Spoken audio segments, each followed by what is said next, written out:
been asking for answers from Attack on Titan for years, and now that we've finally unlocked the secrets of Grisha Jaeger's basement, that day delivers answers in spades. Obviously we don't learn everything right away, but we learn enough to gain a completely new understanding of the human-Titan war, one that challenges everything our heroes thought they knew about their enemies. When a young Grisha took his sister Faye to see the Zeppelin at the end of last week, they knew what the consequences could be if the pair of Eldians were found wandering where they shouldn't. One of the Marleyan guards beats Grisha terribly, yet he's content to let him stay and see the Zeppelin he came all that way for. Faye isn't so lucky, she doesn't make it home alive. The mustached guard who takes her away claims that he lost track of her before she was killed, but young as he is, Grisha knows better than to take the Marleyans at their word. These are the people who have beaten down his entire race and spent generations feeding the Eldians venomous stories of how their ancestors used the Titans' powers to conquer other nations and commit genocides, adding that their king abandoned them to the ghettos of Marley in order to build a walled haven city for a chosen few on the island of Paradis. It isn't until he's older than Grisha encounters a man named Grice, a member of the group of rebel Eldians known as the Restorationists. Grisha learns that the guard who took his sister away had her fed alive to a pack of dogs for sport, which causes his long-simmering hatred of the Marleyans to boil over into full-blown revolutionary rage. A lot happens between then and the conclusion of the episode. Too much really. A whole arc's worth of relationships, character growth, and tide-turning plot developments get brushed over in a scant 10 minutes. There are so many interesting ideas being played with in this flashback, from the cloudy history of Eldian lineage to Grisha inadvertently committing the same sin as his father and turning his son against him. None of these ideas get enough time to grow this week, so I can only hope they get a proper amount of attention in future episodes. For now, we get the mother of all info dumps. First, Grisha discovers evidence that suggests the Eldians' history has been manipulated by Marley's propaganda, and that Ymir Fritz originally used the power of the founding Titan to promote prosperity and peace. Then he meets and falls in love with Dina Fritz, an heir to the royal bloodline who bears him a son, Zeke, the future Beast Titan. Unfortunately, Grisha and Dina's eagerness to turn Zeke into a tool of the Eldian revolution backfires, as their own child turns them into the Marleyan military mere years later. They are brought to the penal colony of Paradis to be turned into full Titans, much like what happened to our modern-day Ymir, but Grisha is saved by the same Marleyan soldier who beat him all those years ago. It turns out that he was the double agent, Owl, who fed the Restorationists info from the military. Before the man can demonstrate the power of Titan shifting to Grisha though, Dina is given the Titan serum and tossed into the desert of Paradis.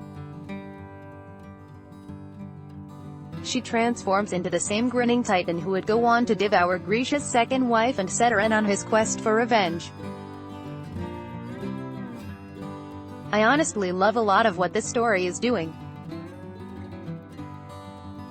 I'm a sucker for tales that examine recurring cycles of tragedy and violence, and I find the spiral of betrayal and revenge that plagues the Jaeger clan to be a perfect example of that arc. Grisha's disdain for his weak father causes him to devote himself to revolution, only to bear a son who would feed him to the Marleyan wolves, and years down the line, slaughter his half-brother's comrades. That Dina would be the one to destroy Grisha's new family, out of a zombified drive to find her husband, is another irony cruel enough to shock Eren out of his slumber.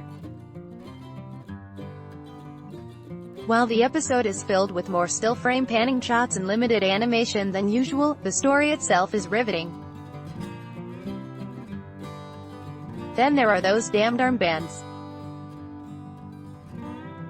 If the parallels to the real-world history of Jewish persecution weren't strong enough in last week's teaser, things get even muddier this time. When characters cry out that the Eldians are their God's chosen people, it becomes impossible to mistake Attack on Titan's appropriation of specific imagery and allusions as anything but intentional. Divorced from the context of hundreds of years of cruelty and violence against the Jewish people, the world that Attack on Titan is building would just be complex and compelling.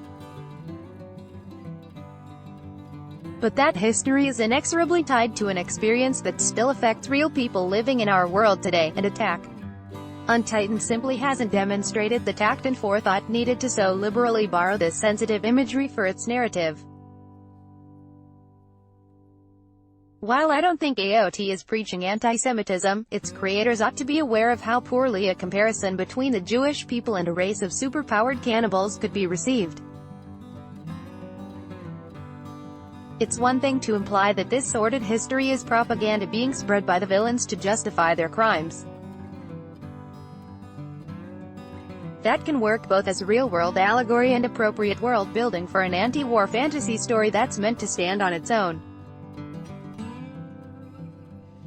However, what are we supposed to make of the fact that the Eldians are still literally man-eating monsters who've destroyed the lives of our heroes, who are also Eldians?